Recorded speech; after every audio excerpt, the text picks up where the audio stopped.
ਵਾਹਿਗੁਰੂ ਜੀ ਕਾ ਖਾਲਸਾ ਵਾਹਿਗੁਰੂ ਜੀ ਕੀ ਫਤਿਹ। ਜੈ ਭੀਮ ਜੈ ਭਾਰਤ। ਸਮੂਹ ਦੁਨੀਆ ਦੇ ਵਿੱਚ ਵਸਦੇ ਸਾਰੀ ਲੋਕਾਈ ਨੂੰ ਖਾਲਸਾ ਸਾਜਨਾ ਦਿਵਸ ਦੀਆਂ ਬਹੁਤ ਬਹੁਤ ਵਧਾਈਆਂ, ਬਹੁਤ ਬਹੁਤ ਮੁਬਾਰਕਾਂ। ਇਸ ਦੇ ਨਾਲ ਹੀ 14 ਅਪ੍ਰੈਲ 2022 ਨੂੰ ਬਾਬਾ ਸਾਹਿਬ ਡਾਕਟਰ ਭੀਮ ਰਾਓ ਅੰਬੇਡਕਰ ਜੀ ਦੇ ਜੀਵਨ ਦੇ ਆਧਾਰਿਤ ਇੱਕ ਐਨੀਮੇਸ਼ਨ ਫਿਲਮ ਬਣਾਈ ਜਾ ਰਹੀ ਹੈ, ਜਿਹੜੀ ਕਿ 14 ਅਪ੍ਰੈਲ 2022 ਨੂੰ ਰਿਲੀਜ਼ ਹੋਵੇਗੀ। ਸਮੂਹ ਸਾਥੀਆਂ ਨੂੰ, ਦੁਨੀਆ ਵਿੱਚ ਵਸਦੇ ਅੰਬੇਡਕਰਵਾਦੀਆਂ ਨੂੰ, ਆਮ ਲੋਕਾਈ ਨੂੰ, ਸੰਵਿਧਾਨ ਰਚੇਤਾ ਬਾਬਾ ਸਾਹਿਬ ਡਾਕਟਰ ਭੀਮ ਰਾਓ ਅੰਬੇਡਕਰ ਜੀ ਦੇ ਜਨਮ ਉਤਸਵ ਦੀਆਂ ਵੀ ਬਹੁਤ ਬਹੁਤ ਵਧਾਈਆਂ। ਅਤੇ ਆਪਾਂ ਸਾਰੇ ਆਪ ਸਭ ਨੂੰ ਬੇਨਤੀ ਹੈ ਕਿ ਮਿਤੀ 14 ਅਪ੍ਰੈਲ 2022 ਨੂੰ ਇੱਕ ਐਨੀਮੇਸ਼ਨ ਮੂਵੀ ਹੈ ਜਿਹੜੀ ਬਾਬਾ ਸਾਹਿਬ ਦੇ ਜੀਵਨ 'ਤੇ ਆਧਾਰਿਤ ਹੈ, ਉਹ ਸਾਰਿਆਂ ਨੇ ਹੀ ਜਾ ਕੇ ਦੇਖਣੀ ਹੈ।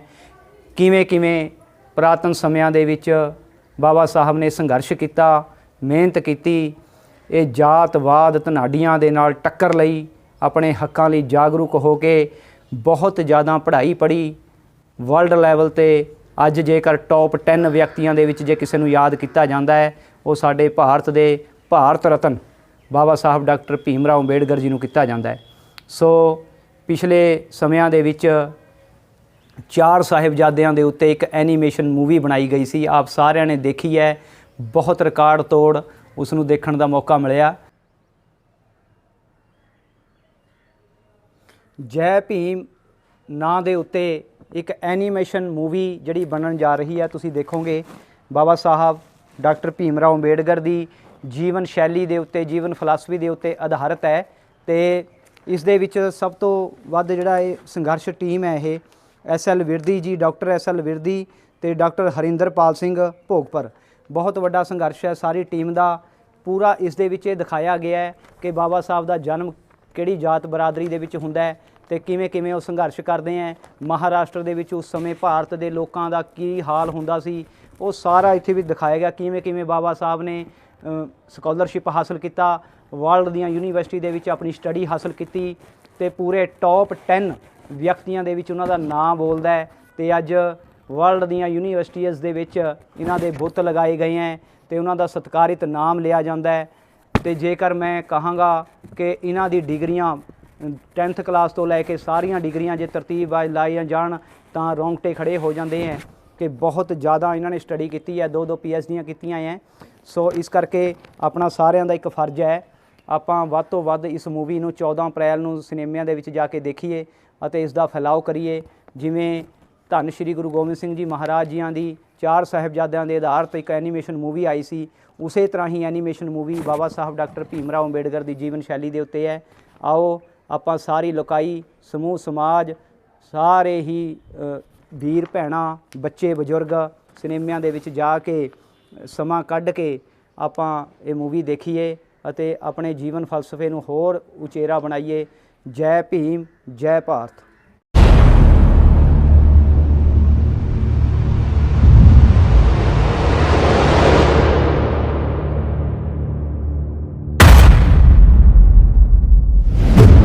जी हाँ, ना ये जमीन पर थूक सकते थे और ना ही छोड़ सकते थे पैरों के निशान। एक मसीहा जब जमीन पर उतरा तो नफरत की भीड़ अपमानों के कांटों का हार लिए खड़ी थी। अछूत! गाड़ी दूषित कर दी अछूतो। भीमराव, अमेरिका में शिक्षा लेकर क्या करना चाहते हो? वो क्या? रियासत का सेना सचिव हूँ, निरादर सहन नहीं करूंगा। क्या सुंदर छपा है यह विजय स्मारक उन 500 महान शूरवीरों की यादगार है जिन्होंने 28,000 की सेना को कुछ ही घंटों में कुचल डाला था। हिल्टन यंग, निस्संदेह रुपया मिसमैनेज होगा। हमारी जंग ब्राह्मणों से नहीं, ब्राह्मणवाद से है।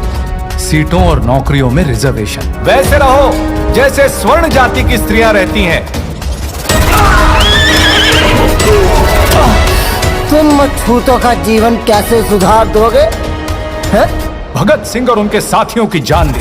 हम ऐसा संविधान प्रवान नहीं करेंगे जो भारत के लोगों की मर्जी से नहीं बनेगा। गांधी जी, आपने मुझे बुलाया है। ज्यादती आप कर रहे हैं, दोषी मुझे बनाया जा रहा है।